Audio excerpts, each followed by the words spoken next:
अस्सलाम वालेकुम प्यारे बच्चों। आज मैं आपको इंडिया के एक परिवार की कहानी सुनाऊंगी। उस परिवार में दो मियाँ बीवी राजेश और माधवी थे। उनकी शादी को काफ़ी अरसा गुजर गया और उनकी कोई औलाद ना थी।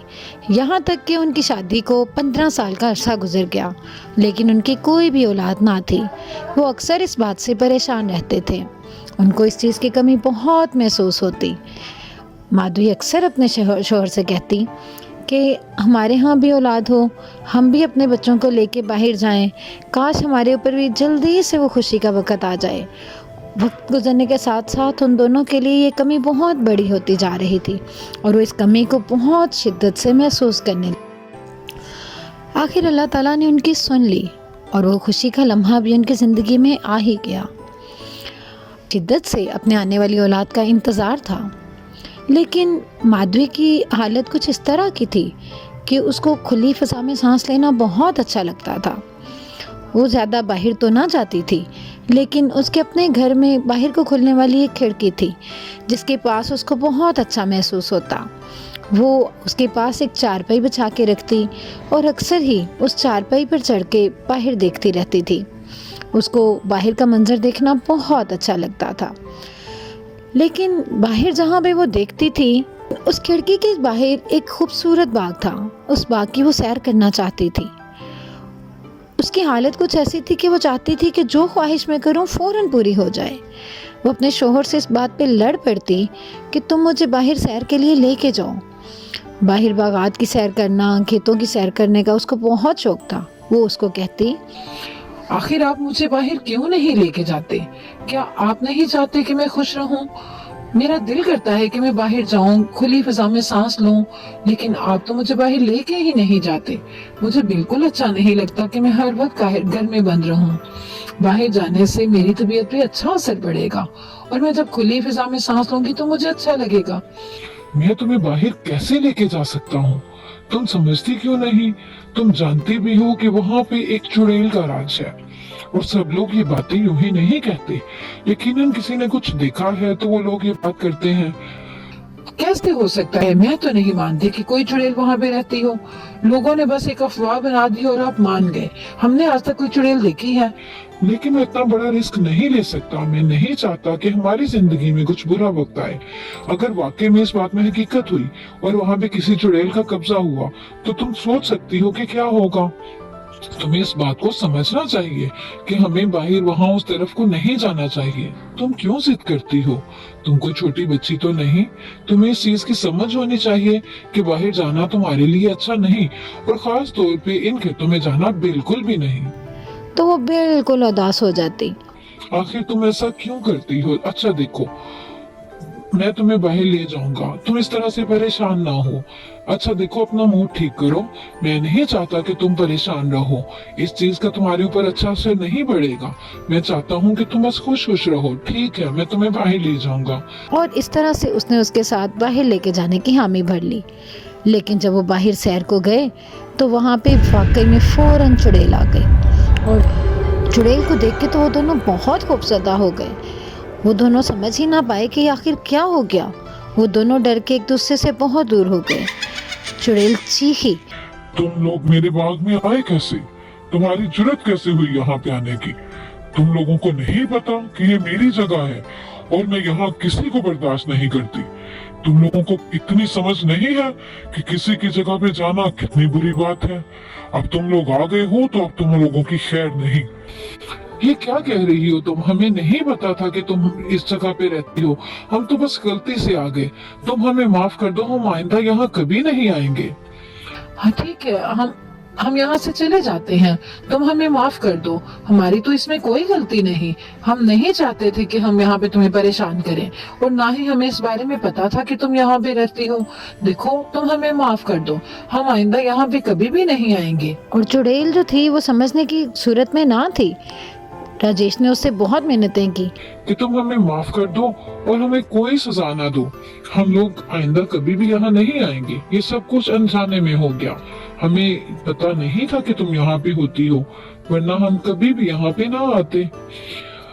तुम क्या समझते हो? तुम मुझसे झूठ बोलोगे और मैं मान लूंगी? नहीं, तुम्हें इसकी सजा भुगतनी पड़ेगी। जैसे ही तुम्हारा बच्चा इस दुनिया में आएगा, वो बच्चा तुम फौरन मुझे दे दोगे। ये आप क्या कह रही मैंने कह दिया तो कह दिया कि तुम्हारा बच्चा मैं लूंगी। हैं? ये आप कैसे कह सकती हैं? देखो, आप हमारी बात समझो। हम अपनी औलाद कैसे दे सकते हैं? पहले ही अल्लाह ताला ने हम पर 15 साल के बाद करम किया है। तुम्हें कह दिया ना, मुझे बहस की जरूरत नहीं। जब मैंने कह दिया कि मैं तुम्हारा बच्चा लूंगी, तो वो मैं खुद ले लूंगी और तुम मुझसे कहीं नहीं भाग सकती। जब मैंने कह दिया है तो कह दिया है। देखो, तुम इस तरह की जिद ना करो। देखिए, आप समझे इस बात को। मुझे तो कुछ समझ नहीं आ रहा, मैं आपको कैसे समझाऊं कि हमारी औलाद हमें बहुत अजीज है। लेकिन चुड़ैल तो किसी सूरत मानने को तैयार ना थी। आखिर वो अपने घर आ गए और उन्होंने इसी में बेहतरी समझी कि हम यहाँ से शिफ्ट कर जाएं और अपनी औलाद की दुनिया में आने से पहले पहले वो दूर कहीं और चले गए और अल्लाह ताला ने उनको बहुत प्यारी सी बेटी दे दी। अब वो बहुत खुश थे। उनको कोई डर ना था कि चुड़ैल वहाँ आ सकती है, बल्कि उन्होंने तो वो बात जहन से निकाल दी। लेकिन वो चुड़ैल वहाँ पहुँच गई। उसने पता लगा लिया कि वो कहाँ गए हैं। जब अपने बच्चे से खेल रहे थे तो अचानक वहाँ चुड़ैल और वो बहुत हैरान हुई। तुम यहाँ कैसे आई? आखिर तुम्हें यहाँ का किसने बताया? हम तो यहाँ इसीलिए आ गए थे कि तुम हम तक ना पहुँच सको। तुम यहाँ कैसे आ गई? तुम लोगों ने मेरे साथ धोखा किया। तुम लोग अपने बच्चे को लेके यहाँ आ गए। तुम लोग क्या समझते थे कि मुझसे भाग सकते हो? कभी भी नहीं। देखो, तुम नहीं कर सकती। तुम हमारी बच्ची को नहीं लेके जा सकती। हमारी बच्ची हमारे पास रहेगी। तुम कौन होती हो हमारी बच्ची को लेके जाने वाली? हम अपनी बच्ची कभी भी तुम्हें नहीं देंगे। भागो, मारो यहाँ से, भागो भागो। तुम जितना मर्जी मार लो, जो मर्जी कर लो, तुम मुझे कोई नुकसान नहीं पहुंचा सकती। तुम क्या समझती हो कि मैं ताकतवर नहीं हूँ? अगर मैं चाहूँ तो खड़े खड़े अभी तुम तीनों को भस्म कर दूं। लेकिन इसी में तुम्हारी भलाई है कि मुझे सिर्फ अपनी बच्ची को लेके जाने दो। तुम जाओ यहाँ से, जाओ जाओ। तुम हमारी बच्ची को नहीं लेके जा सकती। मैं तुम्हें अपनी बच्ची को नहीं लेके जाने दूंगा। चली जाओ यहाँ से, जाओ जाओ, यहाँ से चली जाओ। तुम लोग जो मर्जी कर लो, तुम अपनी बच्ची को कभी भी मुझसे दूर नहीं रख सकते, कभी भी नहीं।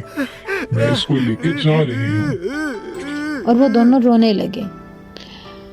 उसकी बीवी भी उसको मारने की कोशिश करती रही। जब उनको लगा कि वो चुड़ैल को नुकसान नहीं पहुंचा सकते तो वो दोनों रोने लगे कि शायद उनके रोने पर चुड़ैल को तरस आ जाए। लेकिन कहाँ, वो तो ना मानने वाली थी। उसने उनके रोने का कोई तरस ना खाया और उनकी बच्ची को लेकर वहाँ से दूर चली गई। अब उस बच्ची को वहाँ अपने साथ ले आई थी। वो उस बच्ची को दिन रात अपने पास रखने लगी। उसने कहा कि इस बच्ची की परवरिश मैं खुद करूँगी, अब ये मेरी बेटी बन के रहेगी। और यही हुआ। उसने अपने पास ही हर वक्त बच्ची को रखना और हर वक्त बस उसकी देखभाल करती थी। आहिस्ता आहिस्ता बच्ची बड़ी हो गई। वो बड़ी होकर बहुत खूबसूरत लेकिन बहुत मासूम सी, डरी सहमी सी लड़की लगती। अब वो 14 साल की हो चुकी थी और उस बच्ची का नाम मधु था। मधु चुड़ैल की बहुत फर्माबरदार थी क्योंकि वो अपनी माँ की तरह ही उसकी खिदमत करती थी।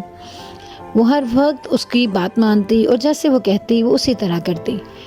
देखो, मैं जा रही हूँ और मेरे आने तक तुमने ये सारे फल दरख्तों से तोड़ के रखने हैं। मैं आऊंगी तो मैं ये सारे फल खाऊंगी। और हाँ, मेरे आने तक वो काला मुर्गा भी पका के रखना। ठीक है, आप जाइए, मैं आपके आने तक तमाम काम करके रखूंगी। आपको कोई शिकायत का मौका नहीं मिलेगा। मैं सारे के सारे फल भी तोड़ दूंगी और मुर्गे की यखनी भी आपके लिए बना के रख दूंगी। आप बेफिक्र होके जाइए। हाँ हाँ ठीक है, मैं जा रही हूँ और मेरे आने से पहले ये तमाम काम होने चाहिए।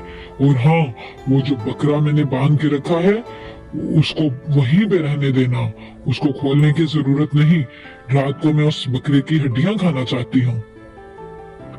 मधु अक्सर सुन के परेशान हो जाती और उसको ये बातें बिल्कुल अच्छी ना लगती थीं कि चुड़ैल किस तरह से जानवरों को चीर फाड़ देती।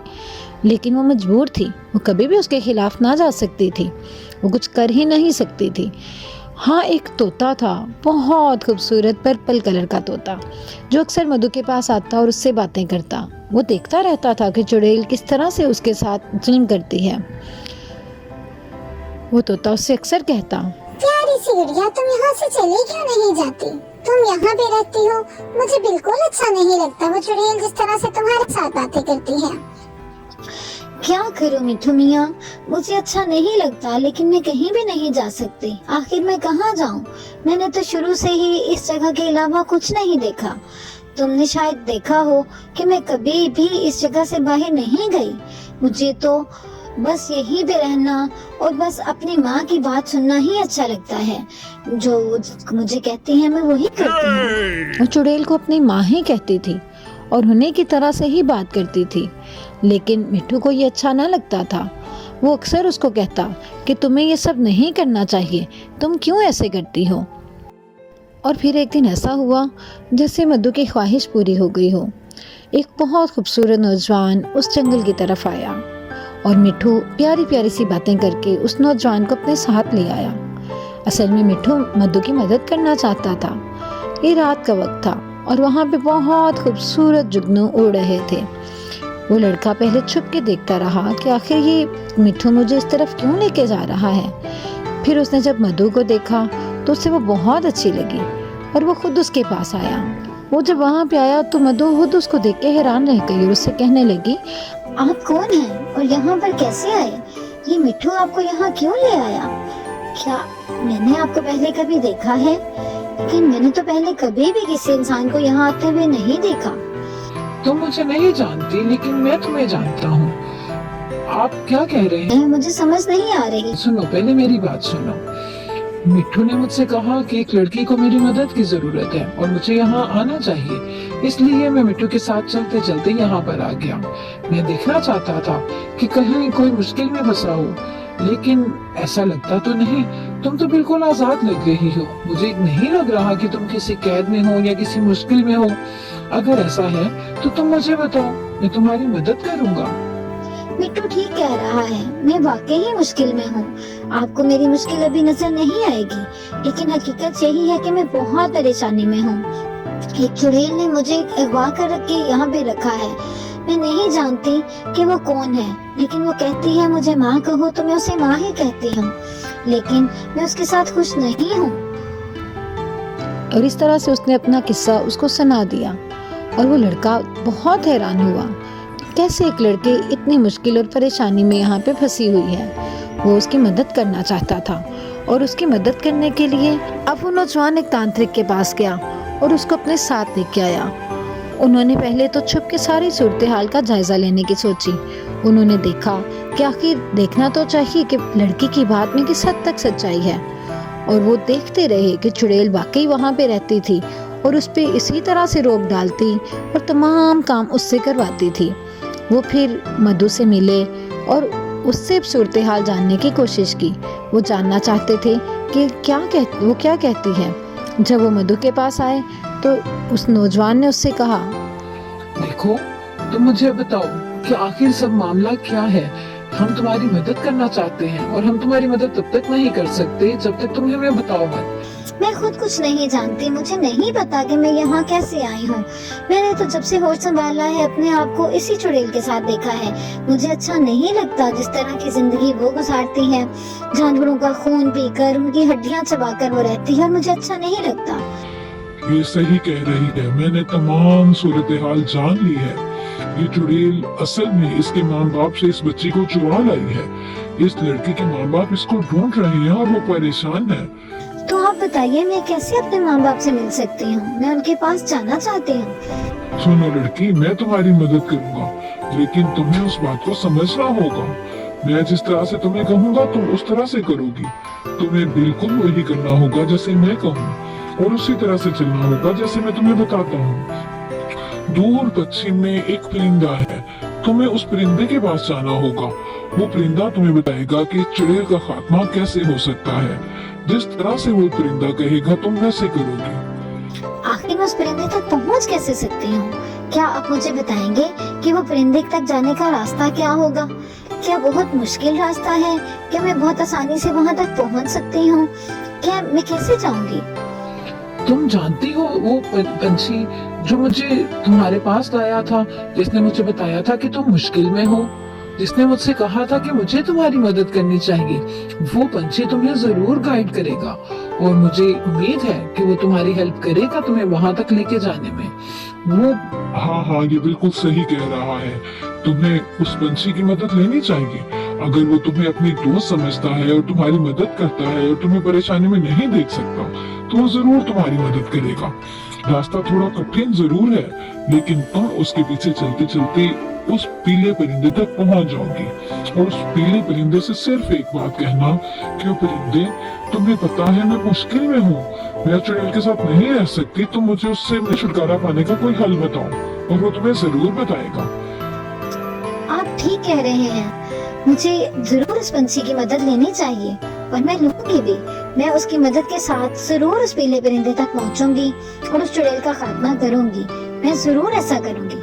हाँ ठीक है लड़की, तुम जाओ और उस पंछी की मदद जरूर लो, और दोबारा कभी जरूरत पड़े तो मुझे जरूर बताना। और इस तरह से वो उस पर्पल मिट्ठू के साथ निकल पड़ी। उसके पीछे चलते चलते वो उस पीले परिंदे तक पहुंचना चाहती थी।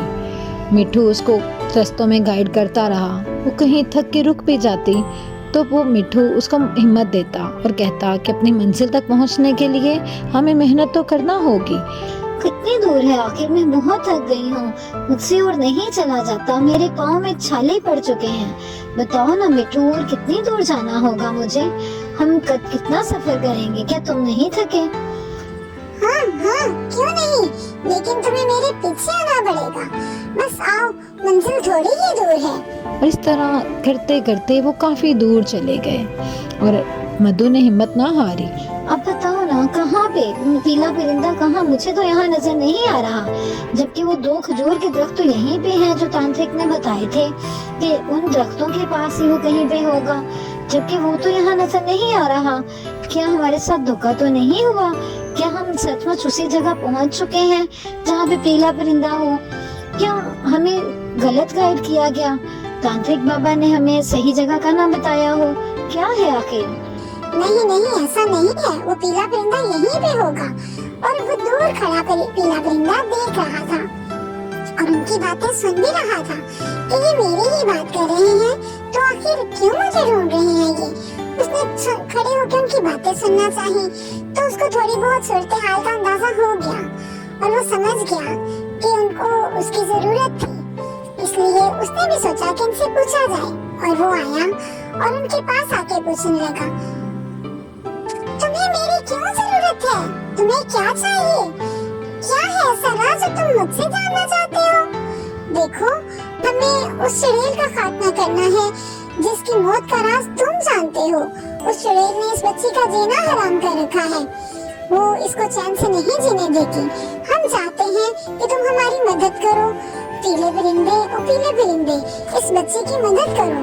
ये बहुत मुश्किल में है और ये चाहती है कि तुम इसकी मदद करो। देखो, हमारी इतनी मदद कर दो कि हमें बता दो कि उस चुड़ैल से कैसे जान छूट सकती है, उसकी जिंदगी का आखिर राज क्या है, वो कैसे मरेगी, हम उससे कैसे छुटकारा पा सकते हैं। उसने इंसान ही नहीं जानवरों का भी जीना दोबर कर रखा है, वो तो जिंदा जानवरों को चबा जाती है और हम उससे छुटकारा पाना चाहते हैं। तुम प्लीज हमारी मदद करो। ठीक है, अगर ये सब कुछ है तो मैं तुम लोगों की मदद जरूर करूंगा।